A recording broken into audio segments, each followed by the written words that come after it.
All right, hey, how you guys doing? Gabe, DeArmond, Jarod Hamilton here with you, PowerMizzou.com live show. We're going to do this every Wednesday, right about 2:30. Talk some Missouri football with you guys throughout the season. That is Gerard on one side of your screen. I'm the one talking right now, so hopefully you'll be able to figure out which one's which. Honestly, I don't think it should be all that difficult, but we will we'll get to the show in just a minute. But first, what we always have to do at the beginning of here is pay a couple of bills. And this year, that means that we're going to talk a little bit about James Carlton State Farm Insurance in St. Louis, Missouri, actually located in Webster.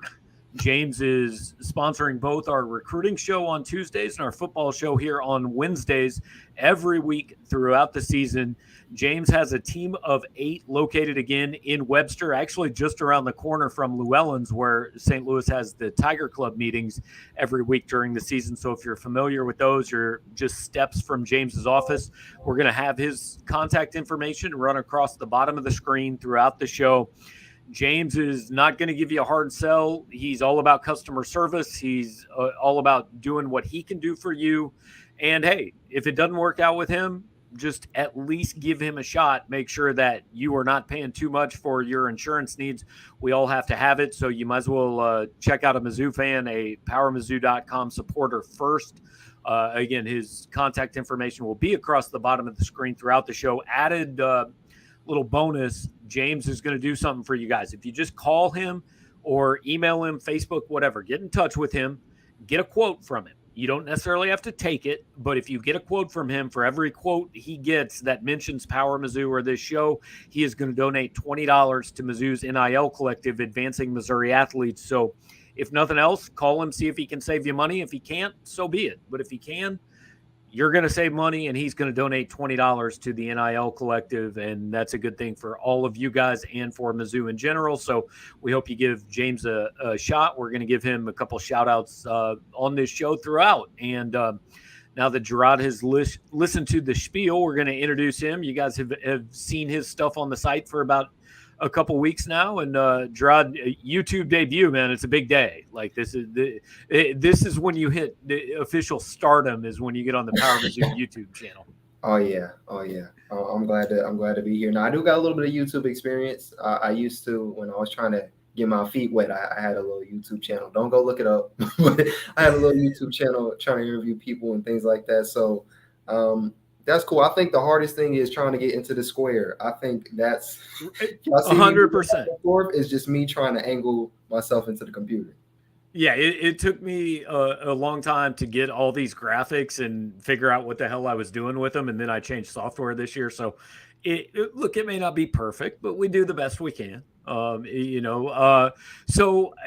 before we get into talking Mizzou football, and do want to invite you guys, we've already got some comments over on the side, and just kind of a little bit of just to show you guys what it looks like. We'll pop the comments, the questions up on the screen as we go there. So if you have questions, please throw them up, comments, whatever, put them in the comment bar. We will get to those as we go along, but want to let them build up a little bit at the beginning. And first, just want to kind of give you guys a chance. I mean, Jarod has written some things on the site. You guys know a little bit about him. He's been on the message board, but hey, man, first SEC football season starts in a week. Like, I mean, this is season number 20 for me. So it's kind of, old hat at this point, but I mean, I don't know. Are you excited? Ready to get going? Yeah, I am excited. I think the biggest thing for me, and like when I'm on Twitter and I'm seeing some of my old colleagues, and I was doing high school sports, so I know this is around this time I'd be going to a game. What's today? Wednesday. Yeah, this is prepping that feature up, maybe going to practice or something like that, calling coaches. And so it's just a different thing knowing that for one, like, I guess I can be in a press box. We're going to be in a press box, right? Yeah. Oh, actual seats. They even give you free food. It's terrible food, but you get food. You know what? That's more than I could imagine right now. Like, what I had to do for my car for the games, what I do is I'm always leaving the house in my slides, but I always got my shoes for the field in my car. I'll switch out when I get there.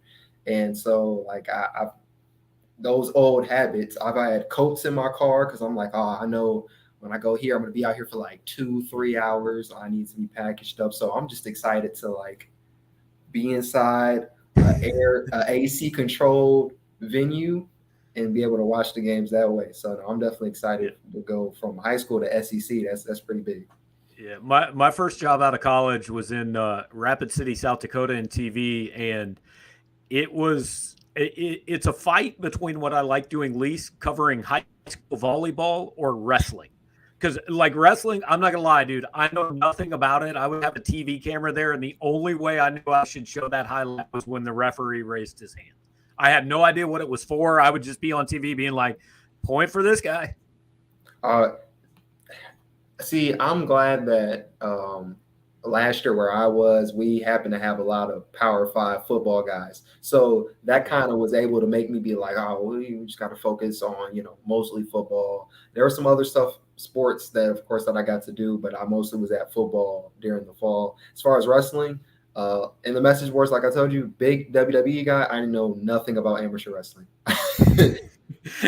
Well, that was my impression. Like, I went to cover these high school wrestling things. I'm like, cool, this is going to be like Ricky the Dragon and Hulk Hogan, right? No, not at all the same thing. Nothing. They take them down, and then they're on the mat, and the ref is first off, he's counting to 1, he's not counting to 3, and he's looking for a minute for the shoulders. I'm like, how long is it supposed to be down? Right, exactly. I thought it was a 10 count, man. I thought you had to do that. So confused. But so all right, we'll get to the business at hand, which is, hey, Missouri's got a football season coming up here in 8 days, and just kind of, I mean, you've been kind of thrown into this, feet first here in the middle of fall camp, but just kind of, are there any early impressions, takeaways, anything you have about, covering this team or what we should expect out of this team, and I know, like, I asked that knowing, like, we've seen absolutely nothing. Like, to say we know what to expect out of this team would be a total lie. The only thing I can say, like, just straight off the top of my head from based off what we've seen from the couple practices that we've seen, the practices. Right. I think the most exciting thing for me, I guess, would be the star role in this 4-2-5. And the reason for that is, for those who watch a lot of Chiefs games, this is something similar that they do. The 3 safety sets. It wasn't always that great when they put, Sorensen in there, but having Martez Manuel man that star role, which is the hybrid, linebacker safety role that can kind of help them with the run game, moving KAD from the slot corner to the outside corner. He has the talent to be able to do that. So I think you're just kind of getting the most out of the defense. So I'm kind of looking forward to that. Obviously, Brady Cook, that first article I did on the PFF things, from 0 to 20 yards is pretty accurate. Of course, they want to hit those deep shots, but I just want to see, for one, how he does, and for two, how long his leash is. I don't know, something about that, and we not knowing who the backup will be, just gives me a little bit of pause. Yeah, I'll be interested to see who the backup is, because, like Eli said yesterday, he has an idea who it is. He's not going to tell us. Right. I kind of think maybe it's Sam Horn. And the only reason I think that, we've gotten to see, like you said, air quotes, 2 kind of live sessions. Jack Abraham has not been a part of either one of those. So, Eli used this term, he's getting a vet day. I'm like, come on, man, that doesn't happen in college. That's something you hear for, like Mahomes takes a vet day. Aaron Rodgers might take a vet day. Some middle linebacker that's been in the league for 9 years takes a vet day. College kids don't take vet days. That's not a thing. So I'm not sure I buy that. And again, Tyler Macon, people get mad at me. Look, you guys pay us to know what's going on with the team, and I've never heard any indication that Tyler Macon's ready to play quarterback for this team. So I don't know. I'll be interested to see. And for Missouri's sake, hopefully they don't ever find out. But if they do have to put in another guy other than Brady Cook at quarterback, I think I'm kind of leaning toward it might be Sam Horn at this point. I would say this. I think Mizzou fans would like that. They like that. Yeah, I agree. That'd probably be a step up above what maybe some people think of him at this stage. And coming out, tomorrow, I have something kind of touched down on this. I think Coach, he said this in the presser yesterday, though. It's kind of situational based. I think that's going to be the thing, depending on what the circumstances, who the team they're going against, and what they need at the time. It could be someone that we didn't expect for whatever they need. So I was thinking Abraham, but you've made a great point. I just want to know. I feel like Horn can be that backup, but it's when for me because early on he may not be ready, but I feel like we get later down the year, he definitely has a chance to make that leap up, to the second string if he's not already. I feel like ideal situation for Missouri is they somehow get up like 35-3 on Louisiana Tech in the middle of the third quarter, and then we see who that backup is because we're probably not going to see. If we see the backup at K-State, it means it means Brady Cook got hurt, and that ain't a good thing in week 2 of the season. So that's obviously kind of where everybody's put their focus, and we're gonna take some of you guys' questions and comments. And Zach says, what would you set the over under at Brady Cook passing yards and touchdowns for the season? And I hate questions like this only because, like, what happens if one of these running backs, and by the way, we have absolutely no idea who's going to play there, but what happens if one of these running backs comes out and is like Tyler Beatty like this season, right? Then Brady Cook's passing yards probably go down. So I don't know that I can give you a number. I think the baseline, like if Brady Cook, we got 12 games, he needs to top, in my opinion, 2,500 yards for Missouri to feel good about, having a chance to have that 7-5 season, which is kind of my baseline for hey, that's successful. That's what I was thinking, around the 2,500 mark. My thing more so with a quarterback that hasn't had a ton of experience, more so, of course, touchdowns, but I'm thinking about turnovers. If he can limit the turnovers, because at the least, if their running game, whether it's by committee or by somebody, individually kind of doing something Beatty-esque or whatever, if he can limit the turnovers and just kind of manage the game, that's what you expect for a young quarterback who hasn't got a lot of time, to be in that starting role. So I'd say 2,500 yards. I couldn't say the touchdowns, but as long as he's limiting the turnovers. Because touchdowns are a little bit misleading too, right? Like I remember one year, literally the Chiefs went into like week 15 and they didn't have a wide receiver with a touchdown because their wide receivers kept getting shoved out at the 2-yard line and then they hand the ball off. I think they went the whole season without one, actually. The whole season. And like, don't get me wrong, that Chiefs wide receiving core is not the baseline for what should be a good football team, right? But I'm just saying, like, if you have a guy that happens to get shoved out at the 2-yard line 6 times and then you hand the ball off to Cody Schrader and he scores, you still score. It's not a touchdown pass. So, yeah, I'm with you. I'm not sure on touchdowns, but one of Missouri's big problems last year was the interceptions. It wasn't just that they threw them. It was almost like they said, all right, what's the worst possible time we can throw a pick? Yeah, let's do that. Late in the game against Kentucky, overtime against Boston College. You get a 2-touchdown lead against Vandy and do it. You get a 17-point lead against South Carolina and do it twice. It's like, it's not just the turnovers. It's when it happens. And, we'll see. I mean, look, I'm going to go out on a limb and say Brady's probably going to throw at least one. He going to turn the ball over at some point, right? Yeah, definitely. I think under 10, around. Yeah, he can stay about. I'd say like 6, 7. That sounds about all right for your first year, as long as he's not fumbling to go with it. If you start adding, interceptions with 4 or 5 lost fumbles, it's a whole different problem. Yeah. All right. So Patrick Fleener wants to know, does 6 and 6 put Drink on the hot seat next season? And I'm going to take this one just because I don't think 2 weeks is probably long enough for you to get a feel for whether the coach is going to be on the hot seat after the season. But like, look, guys, I'm just going to tell you, if Missouri fires Eli Drinkwitz after this season or fires him after next season, I am going to write a column that says Missouri is stupid. Like, you don't fire a guy who just brought in the 2 best recruiting classes in school history before those recruiting classes can see the field or before they can reach their prime. Like, we're going to see guys, we're going to see Dom Lovett in year 2 this year. We're going to see Luther Burden as a true freshman.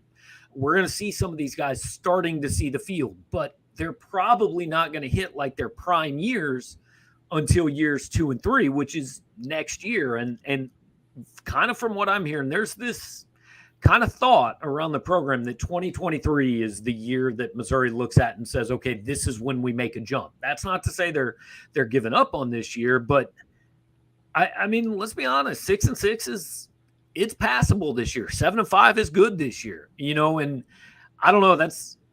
Gerard, that's a weird deal to go into a season, right? And just go, hey, if we can get a winning record, that's a good year. But I kind of feel like that's where Missouri's at right now with where the roster is in comparison talent-wise to the rest of the league. Based on the homework I've been doing this summer and my couple of weeks here, that's kind of where I'm at too. 6-6. I've always thought it though, as far as going 6-6. If you go 6-6, the games you do lose, they have to be competitive. They have to show that there's progression. It's not any super blowout losses. You can't have that.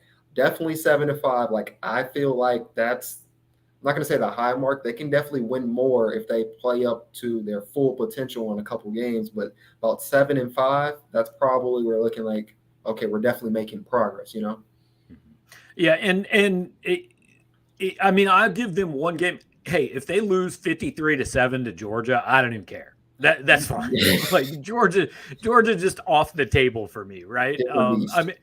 I mean, they got beat last year by Georgia 43-6. By the way, they covered. Spread was 37.5. They covered by a point or by half a point. But like, I mean, it could have been so much worse. It was like you just kind of thought Georgia didn't really play all that well, and they still won 43-6. But Georgia, like if you look around the country in college football, tell me if you disagree with this.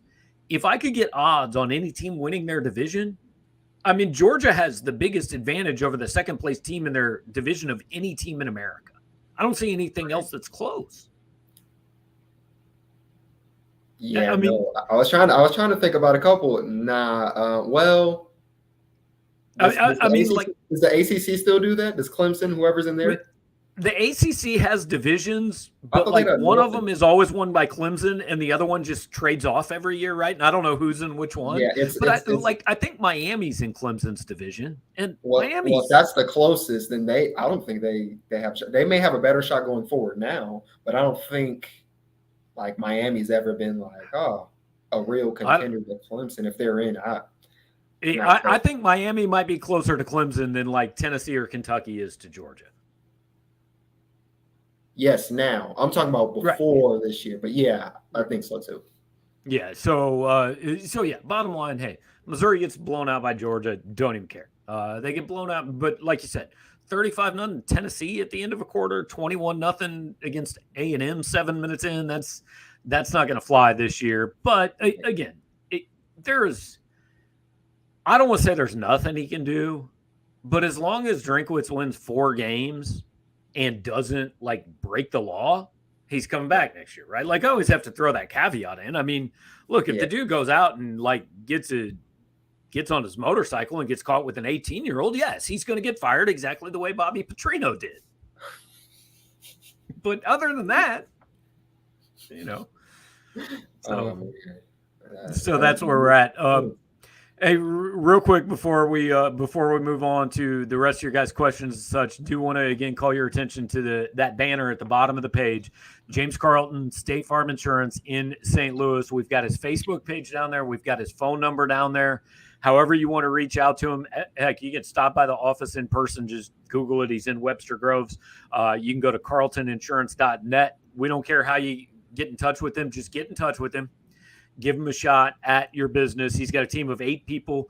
He can take care of your insurance needs in the state of Missouri, the state of Illinois, either one. I think, hey, you might be watching this from Florida or Texas or whatever, but most of our readers are probably somewhat local, so he can take care of you in those 2 states. And you just reach out to him, and if you do reach out to him, you get a quote. He's going to donate $20 to Advancing Missouri Athletes, the Mizzou NIL Collective. James, a big supporter of Mizzou, supporter of PowerMizzou.com. So he's one of you guys. Give him your first shot. If your insurance costs a leg and an arm, call James Carlton, State Farm. And frankly, even if it doesn't, even if you think you're getting a pretty good deal, you never know. Give him a call. You might get a better deal. So do that. Sean Davis with with the key question. They want to know if we've tried Luther Burden's potato chips. I have not, but like but Drink the did. one thing you can say about Eli Drinkwitz is that dude can market, and he walks into the press conference last night with a bag of Luther Burden's potato chips. You know, I mean, that ain't an accident. Oh no, that was definitely. And remember, he said when he left, he paid full price for those. Right. I asked him, I said, "Did you pay full price?" He said, "I was happy to pay full price." You know, and like we kind of joke about that, but I was saying, I think we were texting about, look, if Missouri has a brain, there are bags of those chips in every recruit's basket that takes an official visit to Missouri, right? Like that is a billboard for, hey, these are the rules and this is what can happen if you come here. Like that is just an advertising tactic Missouri should absolutely use. Yeah, and you said the other person who had one was Robinson from Texas, right? Yeah, Bijan Robinson, and that dude's a Heisman candidate. Oh yeah, so yeah, saying oh this could be you, that should get some people's attention, especially because that's not really happening for a lot of people. 100%. And look, I mean, it's hard to have bad potato chips, right? I haven't tasted them. I'm sure they're decent. I mean, if you screw up a potato chip, like you've done something really wrong, man. At some point, I will test, and the forum will know. The There you go. will know. There you go. It will be it will be done at some point this year. Let's see. I'm kind of rolling through these. Okay. Hey, Danny wants to know what Mizzou player would have the most marketing appeal in Kansas City for an NIL deal. Like, I'm trying to think of I mean, Kansas City's been really kind of down in talent the last few years. Missouri hasn't gotten a lot of it. They had a guy last year in Daniel Parker, but he transferred to Oklahoma. I'm sure I'm missing somebody and I'm going to offend somebody, but Mekhi Miller is a freshman from Overland Park, and that's the only KC guy I can really think of right now. But we're a couple weeks away from Logan Reichert's announcement. He's an offensive lineman out of Raytown. We feel very good about his chances, or Missouri's chances of landing him. But yeah, I don't know, man. We haven't talked about this. What are kind of your thoughts? What do you think about the whole NIL deal? Like, you totally on board? What are your opinions? I think they should get their money. They should. I mean, they should get some money of some kind. They're definitely bringing in the money that's funding the athletics, help funding the school, all that good stuff. So I think they should get their money now. In college, which I only graduated about less than 18 months ago, I will tell you I wasn't saying they should get their money, but I was just thinking, man, you already got a scholarship. I mean, I would right. Like that, but get your money. I will say with this, when you have stuff like NIL, in essence, you're a professional though. So you kind of take the responsibilities and things that come with being a professional. So like there's a give and take to it. So and everything's a give and take. So as long as that happens, I mean, it's fair. They should get it. They work hard enough. I think they should get paid. I think it has been completely screwed up the way it's like, this is not what it was supposed to be. Yeah, I do. And when it was first introduced, like our message board, everybody was going, well, this is going to be a total, just crap show. Like people are going to be paying hundreds of thousands of dollars. And I'm like, no, that's not going to happen. People are that stupid. Fans were right. I was wrong. It's a mess what it has turned into. But the problem is now, I don't know how you change it. Like, I don't know how you take it back. You can't. And it's slipping my head or my mind right now, but the guy from LSU, QB from LSU, who gets all the deals, and then he stops playing football for whatever his reasons was. I didn't read too much into it, but I remember just seeing basically the reasons was he didn't get the starting job, I think. But. Okay, but he's got all these reasons, but he's got all these deals, and they can't be like, oh, well, since you're not playing, no. So he gets the bag, and he doesn't have to risk any injury or whatever the case is. So in things like that where it can be manipulated, it's kind of like that's not always the greatest. But then again, if you think about, players been manipulated and exploited for years. If somebody wanted to come with that argument, what can you say? So I mean, like Quinn Ewers is a college football genius, right? Dude graduates high school early, signs like $1 million NIL deal, goes to Ohio State. I think played like 3 snaps, transfers back to Texas, gets a ton more NIL money. Oh, I mean, that kid's set. I don't care if he ever plays it down. That doesn't even have to. He can do that and good. promote things. He can be. I mean, he's already been, since he's the level of talent he was coming out of high school. If he wanted to just go on FS1 or whatever and be kind of one of these guys, or he could do that along with the money. So it has its benefits. Like I've never quite understood why we treat athletes different than any other college kid. I've always said and I'm interested in your thoughts on this because obviously you've been in college a little more recently than I have. But like I always said, hey, if somebody would have come to me my sophomore year of college at Missouri when I was in journalism school and said, hey, Sports Illustrated going to pay you $1 million a year to come write for them, I'm out. I'm done. The only reason I was at school was to get that degree. So if somebody wants to come and tell an athlete, hey, I'm going to give you $1 million and you go pro the second you go pro, way to go, man. That's why you're here. Oh, no doubt in my mind. I think about this all the time. If I was to win the lottery, basically that's what that seems like in a way. If somebody's saying, we want you to do, all of this for a certain amount of money. So you're paying me for something I was doing for free. Mm-hmm. I mean, that right there in itself, I'm not mad at the players for accepting this at all. It just thinks that sometimes it kind of gets a little manipulated when things like, with the LSU kid, it's just kind of like, it makes it look bad for everybody. But, I'm not tripping. It would be me. I'd be doing it. Yeah. And I'm not going to lie. If you can manipulate a millionaire out of a few $100,000 of his money, fine. Way to go. Good job. Right. I'm all for that.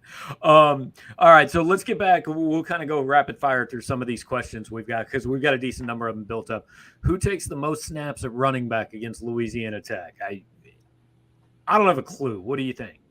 I'd say so. When I put the depth chart out last weekend after the public practice, I had Schrader first snaps. The more I start thinking about it, and you kind of brought this up to me, if Nate Pete is healthy, does he assume that starting role? My thing is, I think even if I go with Schrader starting, I don't think he'd have like a lot more snaps more. I think they'd still be splitting it. So I just say between Pete and Schrader. Yeah, and I can't say what I think it'll be against Louisiana Tech. I think over the course of the season, if Nate Pete's healthy, he's going to lead this team in carries. Now, I don't think it's going to be this huge gap. I think they're going to have 3 or 4 guys with a decent number of carries. All right, David Carnell says, takeaways were a topic of drinks in his final fall camp presser. Do you expect more interceptions than last season? And here's how I always kind of want to answer this. Tell me if you disagree, because coaches disagree, and they tell me they can coach turnovers.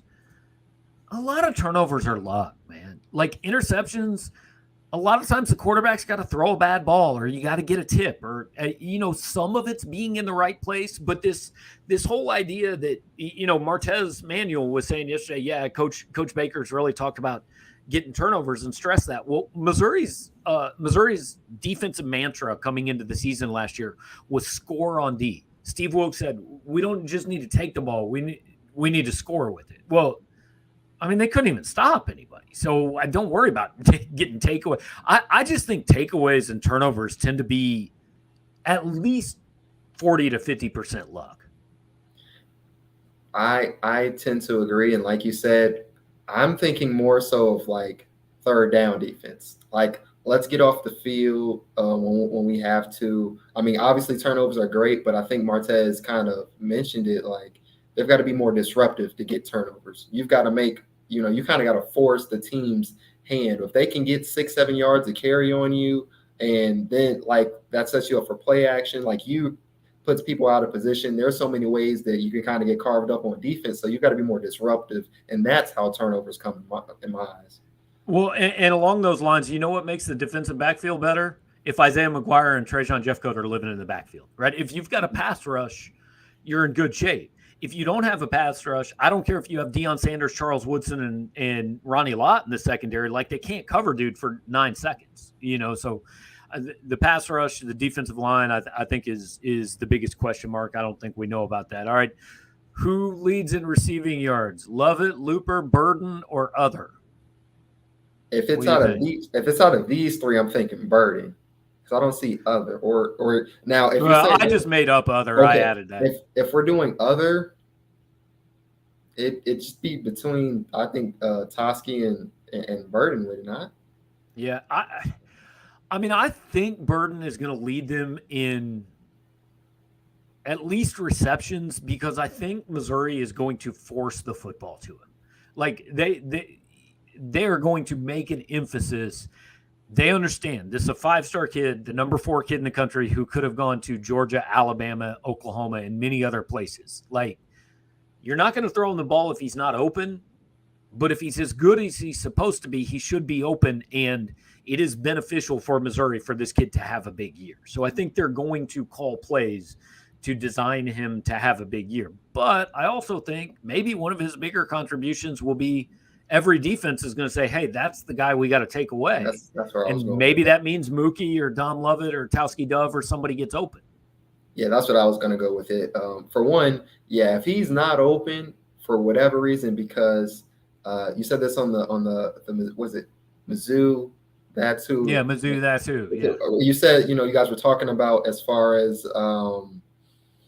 he's going to be playing in a league where, he's not always, I guess, basically the best player. There's going to be people who can actually cover him. It's not, it's not high school anymore. But if that's the case, then you guys need to be throwing, wide receiver screens and bubble screens all the time. You need to find a way to get him the ball.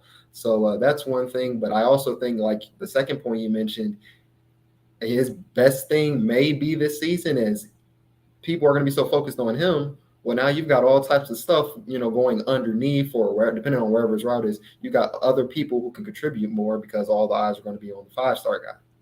Yeah, it's the ultimate team game. I mean, there have been, I watched Denaro Alexander in 2009 had like 48% of Missouri's receiving yards. Every now and then there's one guy that's just so much better than everybody else, it doesn't matter, but I'm not sure that's going to be the case. Kind of finish up here with Kyle's question. Okay, he asked, does Mizzou have a 1,000-yard receiver or rusher this year? And I'm going to kind of change that to which one do you think is more likely? That's what I was about to ask you. Which one's more likely to happen? I think it's got to be a receiver because I don't see any running back on this team that I think gets enough carries to have 1,000 yards. Like, nobody is separating from the pack. We're 8 days from the season opener, and Eli said last night we're confident we will have a running back. I mean that's all he'll tell us, and I don't think he knows who it is. See, if you ask me this question in 5 minutes, my answer will change. I can make arguments for both of them because, again, with the quarterback situation, we don't know what Brady Cook is completely. We have the small sample size from the bowl game, but we don't know what he is completely. We don't know if they're running to pass or passing to run. So kind of based off of that philosophy, when we kind of get that, we can kind of fill that out. Like right now, I want to say running backs because I think 4 players could, get some regular snaps, but I do think at some point, if somebody has a good game or two, they're getting a little bit more than the others, and maybe that rotation goes down to 3 running backs or something like that. And with a quarterback who's inexperienced, you kind of want to have the run game help you, so they, you run the ball more. It just depends. And it's easier to have a 1,000-yard rusher than a 1,000-yard receiver because, like you said, you're talking 3, maybe 4 running backs. There's going to be 7 receivers that play, and that doesn't even include the tight end. And also, I mean, a running back, let's say, I don't care who it is, pick one. Let's say against Abilene Christian, some dude goes for 250, right? Which is not out of the question because I'm going to assume Abilene Christian is not great. And somebody's going to put up some yards. So if you go for 250 in that game, all of a sudden you're a quarter of the way there. All you got to do is average like 65 yards a game for the other 11 games, and you're going to get 1,000 yards, and it's just way less likely. Missouri hasn't had a 1,000-yard receiver in, I want to say Jamon Moore in like 2016, somewhere around there was the last one. So it's been a minute, and they've actually had quite a few 1,000-yard rushers. Yeah, so when in doubt, run the ball. I will say this, and of course no one's going to say this, but I feel like a lot of people are thinking that Abilene Christian game is it's the invitational. It's invitational to show out. There's something you've been working on. There's some plays you want to get out there. There's something you want to show the coaches. Of course, that'd probably likely be your game. So I feel like that's going to tell us a lot right there of who's going to be it going forward. And if you don't play in that Abilene Christian game, just go into coach's office and say, it's cool. I'll take my red shirt. I'll get in the take my red shirt. I'll get in the weight room for the next 9 weeks. Coach, I'll see you in spring ball. That sounds about right. That sounds about right. There you go. So, all right, man. Before we finish up with a little reminder for our sponsor, Jarod, I don't know, man. Anything on your mind? Anything we didn't hit here? Anything people didn't ask that you want to get out there? I just think I'm always constantly thinking about these first 4 games and which ones they would have to win. And obviously, most people think they got to go 2-2, or I mean, they want to go 3-1, no less than 2-2. But it's if they go less than 2-2, start burning shit, man. Oh yeah, I know it's going to be bad, but it's kind of which one. If you had to choose one game to win between Kansas State and Auburn, you would love to have both, but which one are you taking and why? I mean, the right answer is the Auburn game because it's a conference game. Of course. But, man, I think there's a lot of fans that would say, let's put that old Big 12 school in its place, right? I'd be interested to see.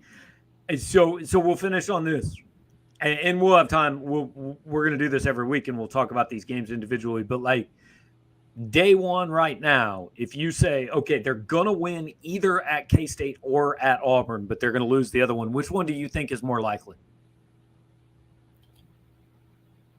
They're going to beat Auburn. That's where I would lean, is Auburn is more likely than K-State, and I don't really know why. I don't know if that makes sense, but that's just how I feel.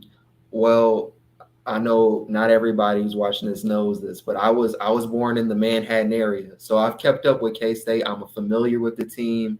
Deuce Vaughn. I mean, I've known for a while that Deuce Vaughn, he's that guy. I can't pronounce his last name, but Felix, he's the defensive end. Oh yeah, the defensive end.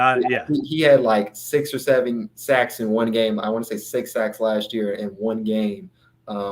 Sometimes K-State can play up or down to their competition, but that's going to be a nice little sturdy team. I'm not so much sure about Auburn. That feels like they can be really good or can be a problem. So I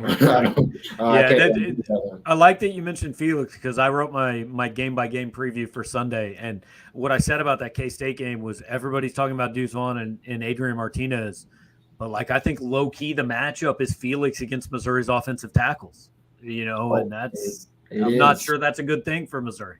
It is, and I can't remember which side of the line he predominantly lines up. Of course, if he lines up on Foster's side, you feel more comfortable with that. Right. If he's sliding over right tackle, and we don't know when Hiram White would be back, that's a little bit more questionable.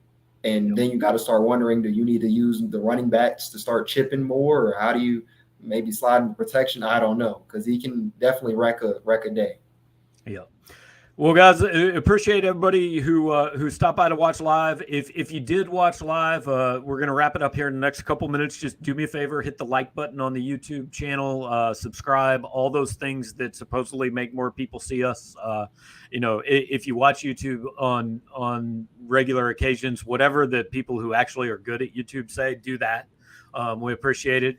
If you couldn't catch us live, we're going to turn this into a podcast. We'll send it out. We're on Stitcher. We're on Spotify. We're on Apple Podcasts. Everywhere you get a podcast, you can subscribe. So we appreciate that.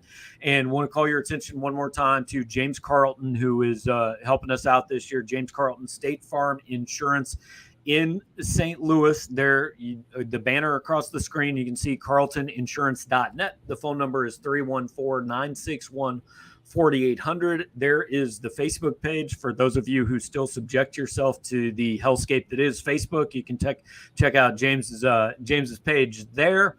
But regardless, any way you can get in touch with James, he is going to, if you get a quote from him, if you just call him up, say, hey, I heard about you on PowerMizzou, want to check into my insurance stuff. If you get a quote from him, he's going to donate $20 to Advancing Missouri Athletes for every call he gets. And hopefully a few of you will check it out and we'll make James your insurance agent. So, Gerard, we'll do this every Wednesday. And I don't know, man, next time I guess we'll be actually talking about a football game, which thank God, because I'm all talked out of yeah. I got nothing left. I'm so glad that we're like we're done with the fall camp thing, because you know how much we were racking our brains yesterday about trying to what ball can we? What else is there? Right. Oh, real quick, when am I going to get the PowerMizzou backdrop? My plain apartment needs some flavor. Can I get one of those? I actually I got to get it shipped back. So the funny story is this one used to be twice as big. I cut it in half and gave half of it to Mitchell 40. So I got to get him to ship it back from Portland at some point. But I get it to you. Okay, sounds good. I want you guys to see the plain background. My apartment is so bare. There's nothing in it. It's just me. So any flavor would be cool. All right, we're getting there. Appreciate you guys watching. We'll talk to you next week.